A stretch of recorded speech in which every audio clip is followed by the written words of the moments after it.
Nasubukan nyo na ba gumawa ng mango crepes? Eto, tamang-tama sa'yo to.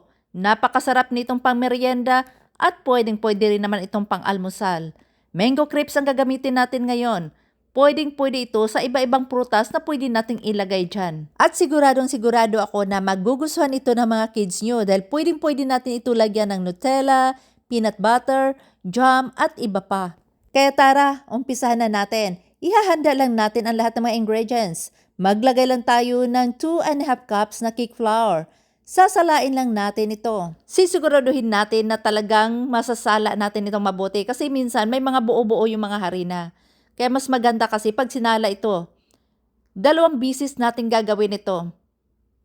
Para sigurado tayong pinong-pino talaga yung nasasala natin. At ngayon, lalagyan natin ito ng 6 na itlog. Buong itlog ang ilalagay natin, magkahalo ang puti at saka dilaw. At hahaluin lang natin ito. At ngayon, ilalagay na natin yung asukal. White sugar ang ginamit ko dito. Lalagyan na rin natin ito ng asin. At ngayon, hahaluin na naman natin itong mabuti. At para makuha natin ang tamang consistency na gusto natin, lalagyan natin unti-unti ng 3 cups na warm milk. Warm fresh milk ang gagamitin natin or tubig. Sisiguraduhin lang natin na ito ay warm, maligamgam, hindi mainit, hindi rin malamig. Ang ginagawa natin dito, mano-mano na paghahalo. Gumamit tayo dito ng wire west. Pero may ibang paraan dyan na paano natin ito mapapabilis. Ito, ipapakita ko sa inyo. Gagamitan natin ito ng mixer. Kung talagang may lakad kayo at nagmamadali, gamitan na natin ng mixer. Madali lang talaga pag may mixer. Ayan, pinapakita ko lang sa inyo yan. Hindi naman talaga kailangan na gagamitan natin ito ng mixer. Dahil sa wire west pa lang, pwede na natin, kayang-kaya yan, imano-mano natin sa paggawa. Ayan, ngayon balik na naman tayo sa wire west. Ayan, pinapakita ko lang sa inyo na talagang pwede naman gamitan ito ng mixer kung talagang nagmamadali kayo. Hahaluin lang natin ito mabuti hanggang sa makuha natin yung tamang consistency. Ayan, lalagyan natin ito ng melted butter. Sa paggawa pala ng melted butter, kung wala naman tayong microwave, ayan, gaganito din gagawin natin. Kukuha lang tayo ng maliit na kaldero at tutunawin lang naman natin yung butter. Butter or margarine, pwedeng-pwede nating ilagay dyan kung ano lang yung gusto nyo, kung ano lang yung afford ng bulsa natin. Ayan, mahinang apoy lang ang pagpapatunaw para hindi masunog yung butter or margarine. Ganun lang ang ginagawa ko pag wala kayong microwave. Napakadali kasi kung may microwave. Kung napupunan nyo na medyo malabnaw siya, ganyan na ganyan talaga ang hinahanap natin. Talagang iyan ang consistency na gustong-gusto natin. At ngayon mag-uumpisa na tayo magluto. Papahiran lang natin ng kunting butter or margarine. So ngayon, ilalagay na natin yung minix natin. Ayan. Kailangan paikutin nyo lang yung kawali sa paglagay. Ayan, so kailangan mahinang-mahinang apoy lang ang gagamitin natin para hindi masunog. At ngayon nakikita nyo na yung mga bubbles na yan at medyo dry na yung sa ibabaw. Ayan, luto na yan. Kaya pwede na natin siyang babaliktarin. Isa din sa palatandaan na malalaman natin na talagang luto na siya at pwede na natin baliktarin kusa talagang humihiwalay sa kawali yan. Ayan, madali na siyang baliktarin. Tingnan nyo naman, makikita nyo na talagang humihiwalay na siya sa kawali. At para sigurado tayo na hindi mapupunit to, kailangan nating luwagan din yung kabilang side. Bago natin ito baliktarin. Ayan. Mainit yan. Kaya pwede tayo magsuot ng gloves talaga kung gusto nyo namang magsuot ng gloves. Medyo mainit yan. Ayan. Mga segundo lang, luto na yan. Hindi na natin kailangan maghintay ng matagal. Dahil mabilis na itong maluto. Ayan, luto na siya. Ilalagay na natin ito sa lagyanan. So sa pangalawang salang naman, hindi na natin ito kailangan lagyan pa ng butter o margarine. Hindi na natin kailangan punasan pa kasi yung mixture natin, ayan, kung makikita nyo, nilagyan natin kanina ng butter or margarine. Kaya hindi na siya didikit sa kawali. Pero kung duda naman kayo, pwede nyo naman punasan ng konti. At bago tayo maglagay dyan sa kawali, kailangan natin i-mix ito. Para sigurado tayong halong-halo ito. So ngayon mag-umpisa na naman tayo maglagay, kailangan lang natin ipaikot sa paglagay sa kawali. Sa kawali naman, kahit anong kawali na gusto nyong gamitin, kung saan kayong masaya, yun, gagamitin nyo yun. Hindi nyo na kailangan gayahin yung kawali ko.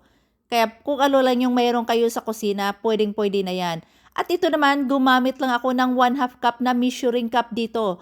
Kaya nasa inyo na yan kung gaano kalaki yung kawali nyo, yun ang gagamitin nyo. Tatansyahin niyo na lang. Kasi itong akin medyo malaki itong ano, yung lapad ng kawali ko kaya gumamit ako ng 1/2 cup kasi gusto ko rin medyo makapal-kapal. Ayan. Unti-unti niyo nang makikita yung bubbles niya at nagda-dry na yung gilid. Tingnan niyo, madali na lang yan. Ayan. Ayan, babaliktarin na naman natin ito. Medyo mainit-init talaga. Yung brown na yan, hindi yan sunog. Napakasarap niyan. Medyo crunchy siya. Masarap yung may brown talaga. At ito naman, ipapakita ko sa inyo na ito hindi, pwedeng-pwede naman na hindi na natin kailangan baliktarin kasi mainit talaga magbaliktad. At kung hindi ka pa sanay talagang sa pagbaliktad nyo, mapupunit talaga ito. So ang gagawin natin, mahinang apoy lang yan talaga. Ngayon, unti-unti na siyang magdadry sa gilid. At makikita nyo na medyo nagbubbles na siya at hanggang hintayin natin hanggang sa maluto yung medyo namamasa-masa dyan sa gilid. Yan, malapit na yan. Wag niyong kalimutan na sa mahinang apoy lang ito para hindi ito masunog. O ayan, nagbubbles na siya at talagang dry na yung ibabaw. So ngayon, luluwagan natin ito.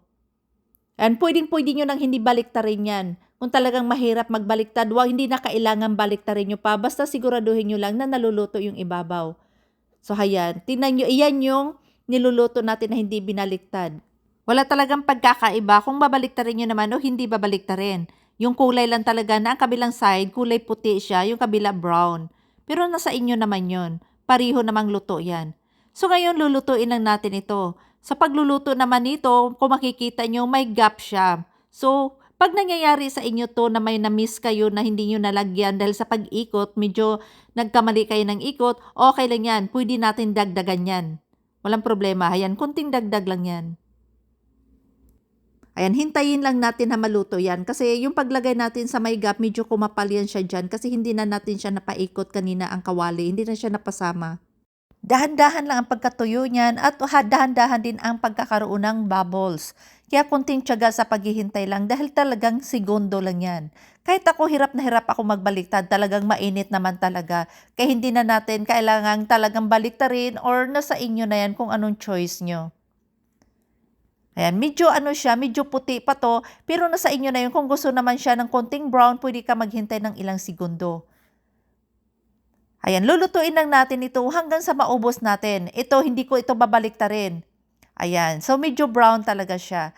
So ang pagkakaiba lang nito na medyo puti yung sa kabilang side. At ngayon, umpisahan na natin ang pagra-wrap ng mango crepes natin. Lalagyan lang natin ito ng mangga. Nasa inyo na yun kung maraming mangga ang ilalagay nyo. Kung medyo marami-rami naman ang mangga nyo, dadamihan nyo na ang paglagay para mas lalong sumarap ang mango crepes natin. At ngayon, nilagyan ko ito ng maple syrup. Ang paglalagay ng maple syrup, optional lang yan. Nasa inyo na yan kung anong ilalagay nyo. Pwede rin natin ito lagyan ng whipping cream. Napakasarap din pag whipping cream ang ilalagay nyo. Ayan, dito magra-wrap uli ako ng pangalawa. Ayan, nasa inyo na yan kung gaano karami talaga ang ilalagay nyo. Mas marami, mas masarap. At ayan, ngayon lalagyan uli natin ng maple syrup sa ibabaw para mas lalo itong sumarap. At syempre, bubudburan ko ito ng icing sugar powder. Ayan, icing sugar powder yung nilalagay ko. Pero hindi naman kailangan lagyan talaga natin yan. At ito na yung mango crepes natin. Ayan, napakasarap at nakakatakam. At ito, titikman ko na, napakasarap talaga. At paparisan ko pa ito ng bacon. Ayan, thank you for watching. Follow for more.